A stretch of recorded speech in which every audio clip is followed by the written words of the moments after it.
Hello everybody, this is a tutorial on how to use Quantum GIS, and the first thing you should do before you launch the software is to create a file on your desktop so you could save all your files and you know exactly where the files are, because you'll be downloading files from the internet, mapping files from the internet, and then loading it into the GIS software. So the first thing you do in whatever program you have, whether it's a Mac or a Windows machine, just create a folder, and I'm going to create a folder with my name on it, and I'll save all my mapping files into this folder. And remember where you create the folder. In this case, I put it in the desktop.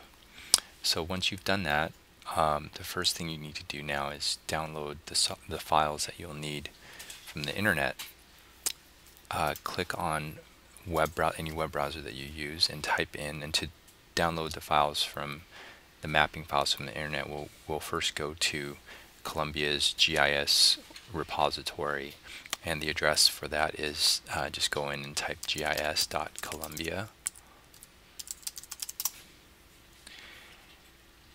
and you can see here that this brings us to Columbia's GIS repository, where they have a database of a host of GIS files that you can download.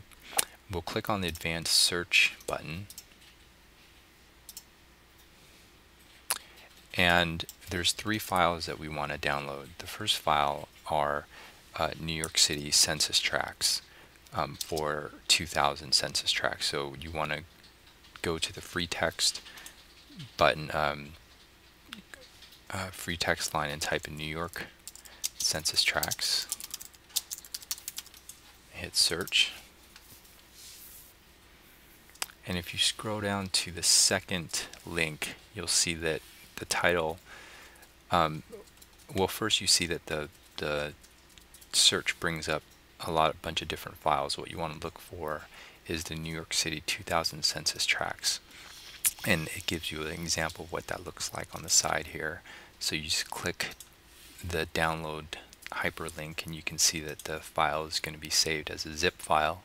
So you click that, type in your password,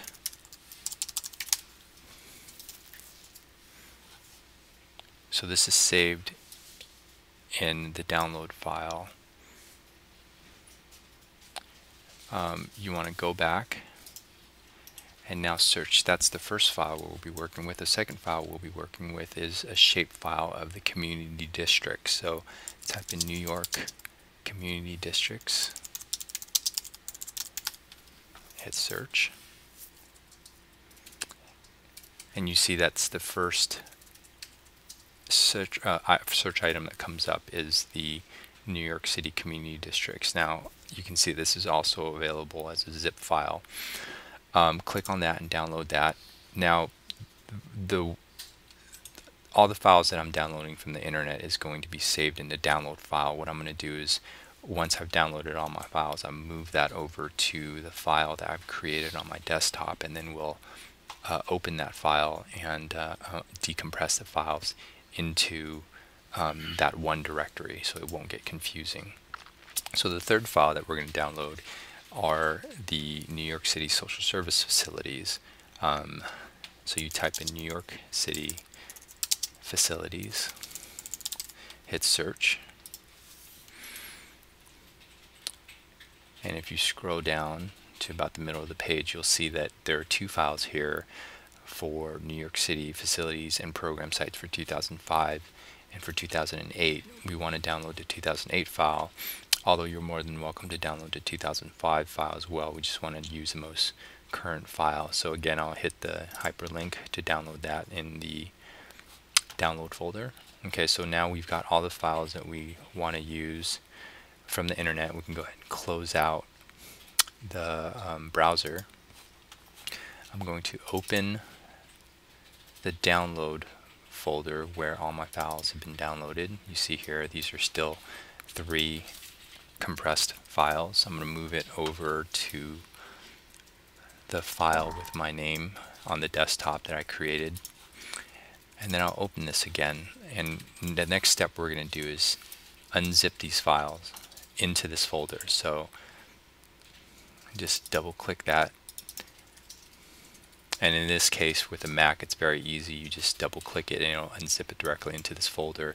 If you're using a Windows machine, you may have to right click it and choose the location where you want to extract the files to. So I'm going to do this with all 3 folders. Now at this point you can actually delete, to make the folder a little cleaner, you can delete the zip files from your folder. You no longer need these files. So I'll go ahead and do that and move these over to the trash.